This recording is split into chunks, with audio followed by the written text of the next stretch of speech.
작년에 가버나움이라는 영화가 한번 개봉이 되었습니다. 이게 외국 영화고 저쪽 중동 쪽 영화인데요. 잘 알려지지 않았는데 레바논의 수도 베이루트를 배경으로 한 영화입니다. 그쪽 지역이 굉장히 지금 전쟁과 분쟁으로 인해서 난민들이 굉장히 많다고 합니다. 그래서 이 난민들의 모습을 그 중에서도 특히 이 아이들 부모로부터 보호받지 못하고 사회로부터 보호받지 못했던 이 아이들의 모습을 그린 영화가 바로 이 가버나움이에요. 감독은 이 영화의 배경이 사실은 레바논이라는 나라의 베이루트라고 베이루트였지만은 이 영화 제목을 성서에 나오는 가버나움이라고 이름을 붙였어요. 그 이유는 이 가버나움이 혼돈과 멸망의 도시를 상징하기 때문에 그렇습니다. 오늘 본문을 보시면 예수님께서 이 혼돈과 멸망의 도시를 상징하는 이 가버나움에 들어가셨다는 말로 시작을 합니다. 1절을 보시면은 며칠을 지나서 예수께서 다시 가버나움으로 들어가셨다 이렇게 시작을 합니다. 예수님은 사역을 하시면서 수많은 기적들을 베푸시거든요. 치유를 일으키셨거든요. 근데 그 중에서도 이 가버나움에서 아주 많은 기적과 치유를 베푸셨습니다. 그 이유는 그만큼 이 가버나움이란 이 지역이 사실은 굉장히 힘든 분들이 많이 사시고 또 살기에 척박한 지역이기 때문에 그런 것 때문에 그런 것 같습니다. 예수님께서 이 혼돈과 멸망의 도시인 가버나움에 들어가셨다는 것은 이 가버나움과 같은 이 세상을 회복시키시고 치유하러 오셨다는 것을 상징하는 것입니다. 바로 우리의 삶을 치유하고 회복시키기 위해서 오셨다는 것을 또한 말하는 것이죠. 그래서 오늘 말씀을 통해서 혼돈과 멸망에서 치유와 회복을 경험하는 그런 은혜의 시간이 되기를 모두에게 축원합니다. 2절을 보시면은 가버나움에 있는 집으로 오자 많은 사람들이 예수님을 만나러 나왔다고 이렇게 기록하고 있습니다. 사람들이 이렇게 많이 몰려왔다는 것은 무언가 놀라운 일이 벌어지고 있다는 것을 얘기하는 것이죠.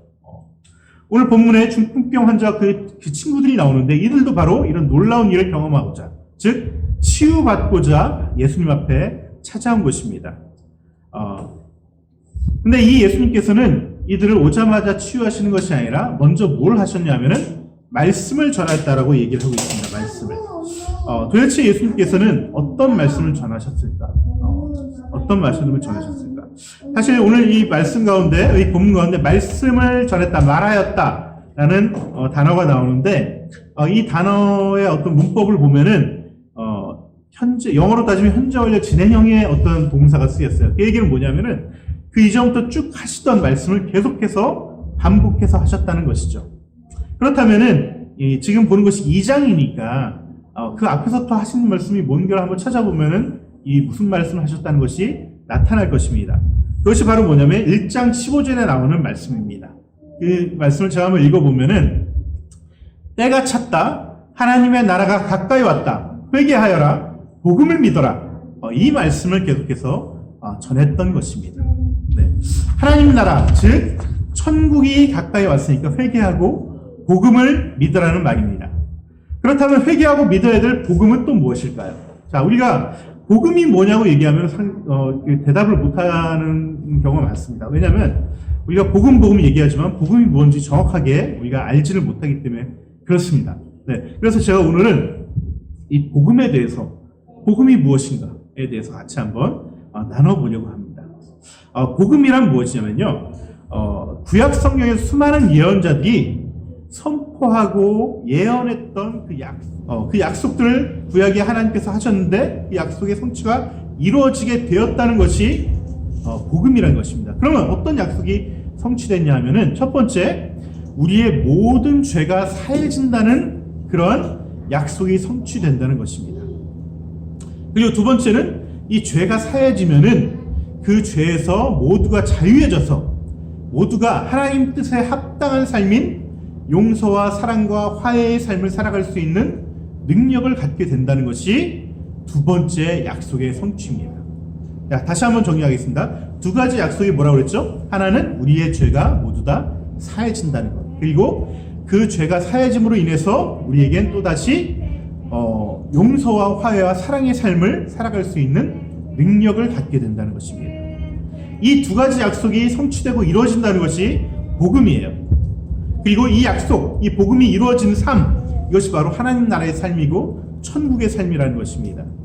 이 천국의 삶이 임한다는 것은 바로 이 혼돈과 멸망의 땅인 가버나움에서 천국의 삶이 임한다는 것이 바로 복음의 핵심적인 내용인 것입니다.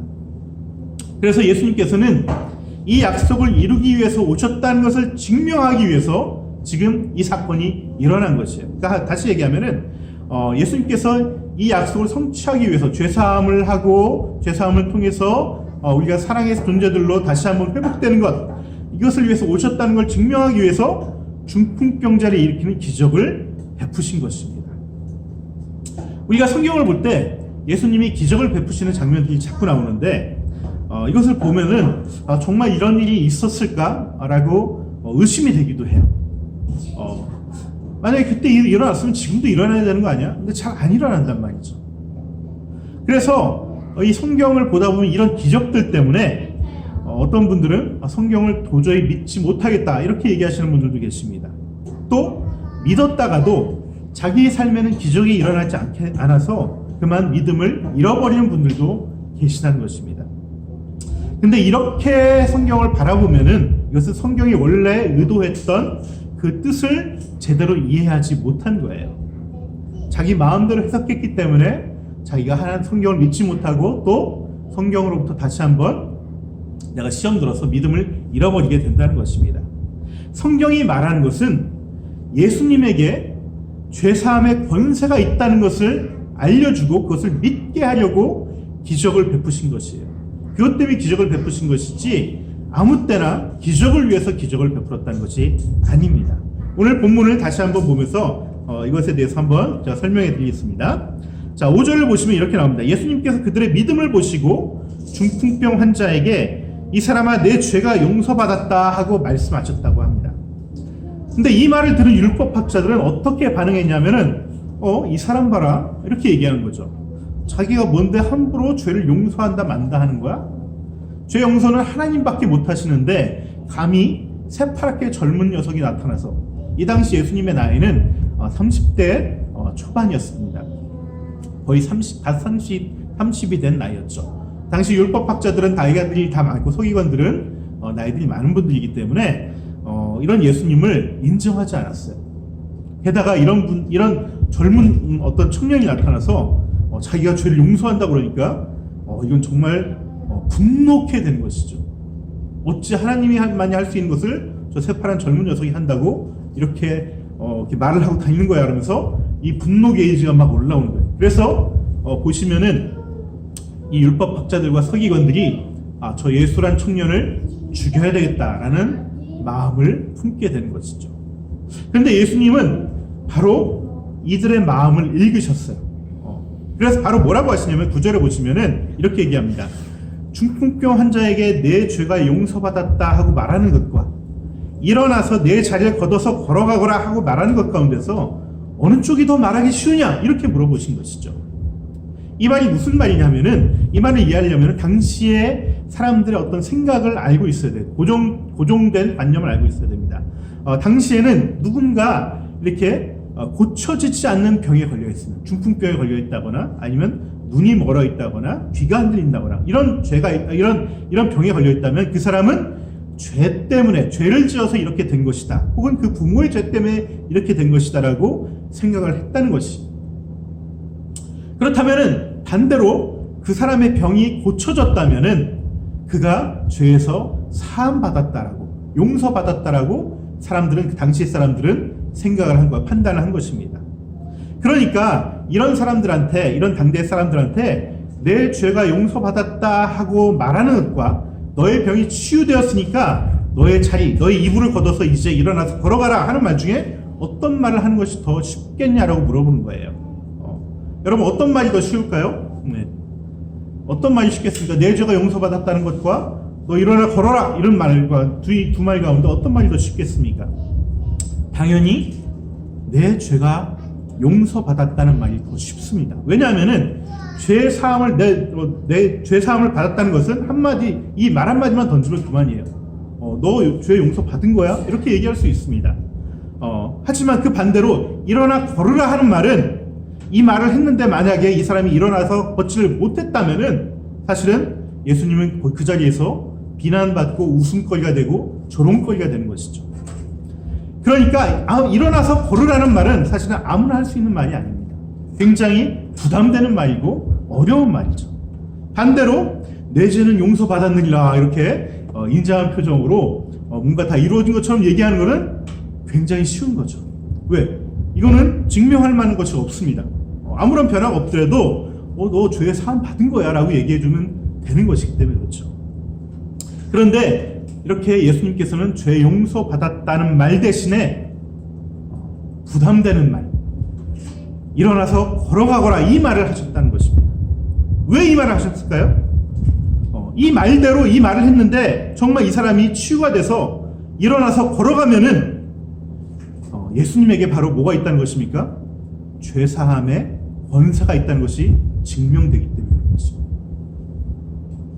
결국 예수님이 기적을 베푸셔서 이 중풍병을 고치신 것은 기적을 행하는 것이 목적이 아니라 예수님에게 죄를 용서할 수 있는 그 권세가 있다는 것을 사람들에게 알려주기 위한 것이 주된 목적이라는 것이에요. 이 말은 다시 얘기해서 예수님이야말로 많은 선지자들이, 구약의 선지자들이 예언했던 그 죄사함의 약속을 성취하러 오신 바로 그 메시아라는 것을 알려주시는 것입니다. 여러분, 오늘 본문뿐만 아니라 복음서에 나오는 대부분의 기적과 치유는 예수님이 죄 용서의 권세를 지닌 구원자임을 나타내기 위해서, 증명해 주기 위해서 기적을 베푸신 거죠. 그것이 목적이지 기적 그 자체가 목적이 아닙니다. 그렇기 때문에 이 기적에 우리가 초점을 둬서 읽는 것이 아니라 우리가 기적이 안 일어났다는 것이 아니라 이 기적을 통해서 예수님은 자신이 메시아라는 것을 당대 사람들에게 증명하였다는 것이 중요한 것입니다. 또한 우리에게는 무엇이 중요하냐면 예수님이야말로 진짜 죄사함의 권세를 가지신 분이라는 것을 믿는 것이 중요하다는 것입니다. 이렇게 자기를 이렇게 증명하셨으면 우리는 당연히 믿음으로 반응을 해야 되는 것이에요. 우리는 믿게 하기 위해서 기적을 베푸셨기 때문에 이 기적을 보고 우리는 예수님이야말로 정말 죄사함의 권세가 있으신 분이시구나 라고 믿어야 된다는 것입니다. 예수님이 우리에게 요구하시는 것은 바로 이 믿음이에요. 이 믿음 외에는 아무것도 없습니다. 나의 죄를 사해 주시는 분이 오직 예수님 뿐이라는 것을 믿는 믿음, 이 믿음 외에는 아무런 조건이 없습니다. 이 믿음만 있으면 우리는 우리의 모든 죄는 다 사함을 받는 것입니다. 여러분도 믿으십니까? 이 죄사함의 복음을 믿어야 됩니다. 이 믿음이 없으면 우리의 신앙은 헛것이 됩니다. 이 믿음이 없으면 우리는 이 땅에서 결코 천국의 삶을 살아갈 수가 없습니다. 여러분, 이 세상의 모든 악은 죄로 인해서 생겨난 것인데 그 죄를 처리할 수 없다면, 그 죄를 처리할 수 있는 방법이 없다면 이 악이 넘쳐나는 세상에서 어떻게 천국을 살아갈 수 있겠습니까? 천국은커녕 점점 나의 삶은 지옥으로, 가버나움으로 변해갈 수밖에 없는 것입니다. 여러분, 예수님께서 마태복음 15장 18절에 마음에서 나오는 것이 바로 사람을 더럽게 한다고 얘기하고 있습니다. 즉, 이 얘기는 뭐냐면 모든 죄가 사람의 마음으로부터 나오게 된다는 것이죠. 그래서 서로가 서로를 죄 가운데 허덕이게 만들어 간다는 것입니다. 여러분, 천국의 삶을 어떻게 살아가야 하냐면요, 예수님 앞에 나와서 예수님의 권세로 죄사함을 받아야 된다는 것이죠. 이것이 없으면은 우리는 혼돈과 멸망의 그 가버나움의 삶을 살아갈 수밖에 없는 것입니다. 그런데 이 교회를 다니시는 분들 중에서 이 믿음이 없거나 부족하신 분들이 꽤 상당히 많습니다. 하나님이 계시는 것은 믿는데 예수님에게 죄사함의 권세가 있다는 것을 아는 줄 모르시는 분들이 많이 있습니다. 알아도 그 권세에 자신을 온전히 맡기지 않는 분들이 많아요. 그래서 그 죄사함의 기쁨을 누리지 못하고 사는 사람들이 너무나 많습니다. 나의 죄를 예수님이 완전히 사해 주실 수 있는 권세가 있음을 여전히 못 믿거나 믿어도 확실하게 믿지 못해서 내가 조금은 대가를 치러야 한다거나 여전히 내 안에 해결되지 않는, 내가 책임져야 될 그런 죄가 남아있다라고 알 수 없는 죄책감으로 살아가는 사람들이 많다는 것이죠. 오늘 이 말씀을 들으시면서 나도 혹시 그런 사람들 중에 하나는 아닌지 한번 돌아보는 시간이 됐으면 좋겠습니다. 여러분, 내가 이렇게 믿음이 없거나 부족한 사람인지를 돌아보는 기준이 있어요. 믿음이 없거나 부족한 사람들에게는 두 가지 특징이 있습니다. 첫 번째 특징이 뭐냐면은 예수님을 잘 찾지 않는다는 것입니다. 예수님만이 나의 죄를 사해 주실 수 있는 권세가 있다는 것을 믿는 사람은 어떠한 경우라도 예수님 앞에 나가려고 노력한다는 것이에요. 이것이 믿음입니다. 오늘 본문을 보시면 중풍병에 걸려서 누워있던, 늘 누워만 있던 그 사람이 자기 힘으로는 도저히 예수님 앞에 나갈 수 없으니까 친구의 힘을 빌려서라도, 그것도 지붕을 뜯어서라도 예수님 앞에 나가는 모습을 볼 수 있습니다. 왜 이렇게 할까요? 다른 대안이 없기 때문에 그렇습니다. 다른 방법이 없기 때문에 그렇습니다. 예수님 외에는 내 죄를 사할 수 있는 방법이 없기 때문에 예수님 앞에 나가려고 별의별 방법을 써서라도 나가려고 했다는 것이에요. 여러분, 지혜를 얻으려면은 공부를 열심히 하면 됩니다. 인문학을 공부하면 됩니다. 몸의 건강을 얻으려면 운동하면 됩니다. 마음이 편안해지고 평안을 얻으려면은 명상이나 여러 가지 힐링의 방법을 얻어도 됩니다. 하지만 죄의 용서를 받으려면 예수님밖에 없습니다. 예수님 앞에 나오는 것밖에는 그 어떤 길도 없습니다. 중풍병에 걸린 사람은 이 방법밖에 없다고 믿었기 때문에, 예수님밖에 없다고 믿었기 때문에 친구의 도움을 받아서라도, 지붕을 뜯어서라도 예수님 앞에 나갔다는 것이죠. 그리고 예수님은 이 중풍병 환자와 그 친구들의 믿음을 보신 것입니다. 예수님 외에는 길이 없다는 그 믿음, 이 믿음을 가지고 예수님께 나아가고 이 믿음이 자신의 죄를 사함받게 했다는 것입니다. 여러분, 우리가 이 중풍병자와 같은 믿음이 없다면 우리는 죄사함을 받지 못합니다. 그리고 모든 문제의 근원인 이 죄의 문제를 해결하지 못하면 우리는 가버나움의 삶을 살아갈 수밖에 없습니다. 근본적인 문제인 이 죄의 문제 해결 없이는 아무리 인문학의 지혜가 많다 할지라도, 아무리 명상으로 평안을 얻다 할지라도, 운동으로 건강을 얻는다 할지라도 모든 건 다 잠시뿐이고 다 헛것이 되고 맙니다. 중풍병자와 같은 믿음이 없다면 모든 것이 다 헛것에 불과한 것입니다. 그래서 이 믿음을 가져야 되는 것이에요. 여러분이 이 믿음을 가지시기를 주님의 이름으로 축원합니다. 두 번째로, 믿음이 없거나 부족한 사람의 특징이 또 하나 있는데, 그것은 뭐냐면은 내가 용서받은 것 같이 남도 용서하는 삶을 살아야 되는데, 아까 복음의 두 가지 약속의 성취가 뭐라고 했죠? 첫 번째는 죄사함을 받는 것이고, 두 번째는 그 죄사함 받아서 죄에서 자유해져서 나도 용서와 화해와 사랑의 삶을 살아갈 수 있는 능력이 임하는 거예요. 근데 이 능력이 없어요. 이 용서의 삶을 살아가지 못하는 것이에요. 나는 용서받았다고 믿으면서도 내가 용서의 삶을 살아갈 수 없는 것이죠. 내가 예수님으로부터 아무런 대가 없이 완전히 죄사함을 받고 용서받았다고 믿는 사람은 남도 이와 같이 용서할 수 있어야 됩니다. 최소한 용서하려는 마음은 있어야 돼요. 그런데 어떤 사람은 자신의 죄를 다 용서받았다고 믿으면서도 남은 결코 용서하지 못하는 사람들이 있습니다. 왜 자기는 다 용서받았다고 믿으면서 남은 용서하지 못하는 것일까요? 그것은 내가 아무런 대가 없이 나의 모든 죄가 다 사함받았다는 사실을 확실하게 믿지 않기 때문에 그렇습니다. 여러분, 예수님은 이미 십자가에서 우리의 모든 죄의 대가를 다 치르셨기 때문에 우리는 아무런 대가 없이 나의 모든 죄를 완전히 사함받았다는 것을 믿어야 되는 것이에요. 이 믿음이 없다면 우리는 남을 용서할 수도 사랑할 수도 없습니다. 남을 용서할 수도 사랑할 수도 받아들일 수, 용납할 수도 없으면은 지혜도 평안도 인품도 다 잠시뿐이에요. 속으로는 그렇지 못하면서 겉으로 그런 척하는 것뿐입니다. 마태복음 18장에 보시면은 1만 달란트 빚진 자의 비유가 나옵니다. 그 이야기가 나옵니다. 이 이야기가 어떤 얘기냐면요, 어떤 사람이 종이에요. 신하죠. 신하인데 이 신하가 왕에게 1만 달란트의 빚을 졌어요. 이 1만 달란트는 굉장히 엄청난 액수입니다. 지금 돈으로 따지면은 몇 천억이 되는 돈이에요. 몇 천억. 몇천억이 되는 돈입니다. 그러니까 한마디로 죽었다 깨어나도 못 갚는 돈이에요. 갚기에 불가능한 돈입니다. 근데 왕이 돈을 안 갚으니까 너가 가진 거 다 팔아서라도 그 돈 다 갚으라고 얘기를 합니다. 그러자 이 신하가 엎드리면서 애원을 하죠. 제발 좀 지금 돈이 없으니까 좀 봐주십시오. 조금만 더 기다려주시면 제가 갚겠습니다. 이렇게 엎드려 빌면서 애원을 했어요. 그러니까 이 애원하는 모습을 보고서 왕이 이 신하를 불쌍히 여겨서 내가 그러면 그 빚을 다 탕감해 주겠다. 이렇게 말씀하신 겁니다. 이 사람은 얼마나 좋겠습니까? 저 같으면 아주 뛰어다닐 것 같아요. 몇천억이 되는 빚이 있었는데 그 빚을 다 없던 걸로 해준다는 게 얼마나 기분이 좋은 일이에요. 근데 이 사람은 그렇게 기분이 좋지 않은 것 같아요. 기분이 좋았다는 말이 나오지가 않습니다. 성경 본문에 보면은. 근데 이 사람에게도 누군가에게 돈을 빌려준 사람이 있어요.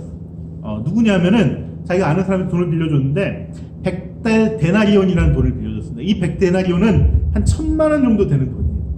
근데 왕으로부터 탕감을 받자마자 이 사람은 나와서 누구한테 가냐면 바로 이 사람한테 갑니다. 자기한테 1000만 원을 빌려갔던 사람에게 갑니다. 그리고 그 사람을 보자마자 그 사람 멱살을 잡고서 왜 내 돈 안 갚냐고 따지는 것이죠. 참 어이가 없죠. 자기는 몇천억이나 탕감받으면서 탕감받자마자 자기에게 빚진 자에게 찾아가서 돈을 갚으라고 하니까 그것도 1000만 원 정도밖에 안 되는 돈. 물론 1000만 원도 작은 돈은 아니지만은 몇천억에 따지면은 정말 작은 돈에 불과한 것이죠. 굉장히 염치가 없는 사람이라고 봐야 됩니다. 자, 이야기의 끝이 어떻게 됐을까요? 왕이 이 사실을 알고서 화를 냅니다. 그러면서 이 신하를 불러다가 다시 감옥에다 집어넣습니다. 그 돈을 다 갚을 때까지 너는 감옥에서 나오지 못한다. 이렇게 영원토록 감옥에 집어넣게 된 것입니다. 여러분, 왜 이런 일이 생길까요? 그저 이 사람이 염치가 없고 1만 달란트나 되는 큰 돈을 탕감받은 그 은혜를 모르는 파렴치한이기 때문에 그럴까요? 물론 그런 면도 없지 않아 있겠지만은 보다 근본적인 문제는 이 사람이 왕이 탕감해 주었다는 그 사실을 완전하게 믿지 못했기 때문에 그렇습니다. 몇천억이나 되는 큰 금액을 아무 대가 없이 그냥 탕감해 줄 거라고 믿지 않았던 것이에요. 지금은 놓아줬지만은 언제든지 왕이 다시 불러서 그 돈 갚으라고 으름장을 놓을 것이라고 믿었던 것입니다. 이 이야기를 다시 한번 자세히 살펴보면은 1만 달란트 빚진 사람은 처음부터 왕에게 완전히 탕감해달라고 구하지 않았습니다. 그 큰 금액을 완전히 탕감한다는 것은 본인이 생각하기에도 말이 안 되는 거예요.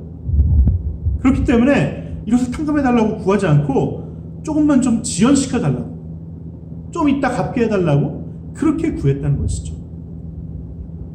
그래서 왕이 탕감해준다는 말을 듣고 나서도 자기 마음속에는 여전히 이 빚에 대한 의무감이 남아있다는 것입니다. 여전히 빚에 대한 빚이 남아있는 것입니다.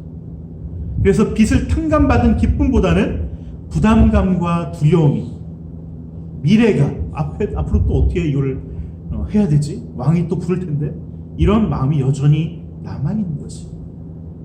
이 두려움과 부담감은 고스란히 자신에게 1000만 원을 빌려갔던 그 빚진 사람에게로 향하게 되는 것이죠. 그래서 넌 왜 안 갚냐고 따지게 되는 것입니다. 여러분, 이 1만 달란트 빚진 사람의 마음 상태가 바로 우리 가운데 있는 불신앙의 모습이라는 것이에요. 나의 죄가 아무 대가 없이 완전히 탕감받았다는 사실을 우리는 잘 믿지를 못해요.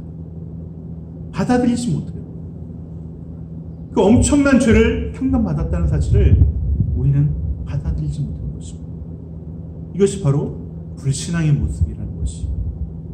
여러분, 십자가의 사랑은 누구에게나 다 똑같이 주어진 것입니다. 하지만 어떤 사람에게는 믿음으로 받아들여서 그것이 은혜가 되는 사람이 있고, 또 어떤 사람은 믿음이 부족해서 여전히 부담으로 남겨져 있고 여전히 죄책감으로 남겨져 있는 사람들이 있습니다.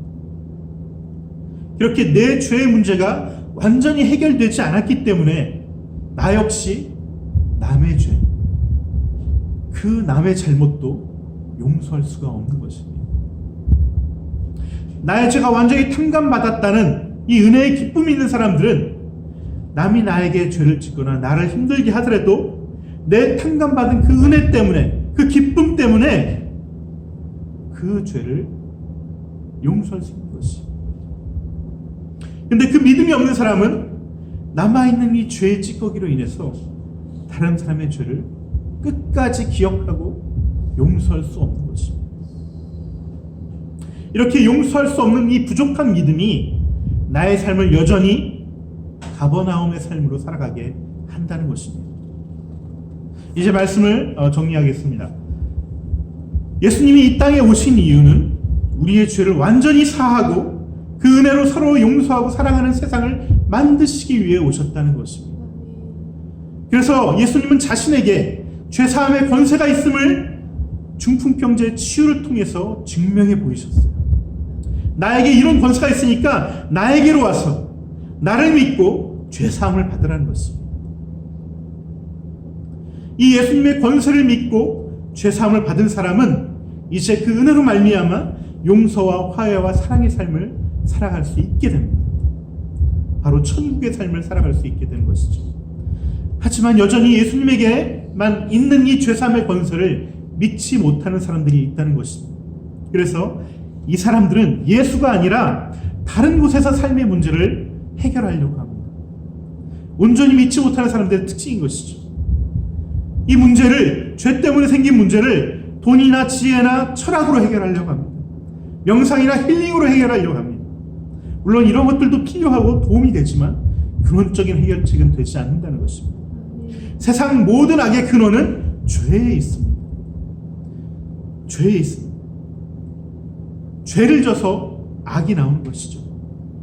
이 죄의 문제를 해결해 주실 수 있는 분은 오직 예수 그리스도뿐입니다. 이 믿음을 가진 사람은 모든 우선순위에서 맨 위에 예수 그리스도를 모십니다. 그래서 그분께 먼저 의뢰하고 그분께 먼저 자신의 죄와 연약함을 고백합니다. 이것이 믿음의 모습이에요. 또한 믿음으로 주님께 나갔지만은 나의 죄가 완전히 아무 조건 없이 사함받았다는 사실을 받아들이지 못하는 사람도 있다는 것입니다. 물론 한때는 이 사실을 완전히 받아들이고 믿었지만은 그 믿음이 흔들려 버린 사람들도 있어요. 자, 지난주 말씀에서 예수님이 시험 당하신 그 대목에서 사단 마귀의 정체를 제가 말씀드렸죠. 이 사단 마귀는 원래 뜻이 뭐냐면 회방하는 자, 고소하는 자예요. 죄가 있으면 계속해서 얘기하는 거예요. 죄를 먹고 사는 것이 사단과 마귀이기 때문에 그렇습니다.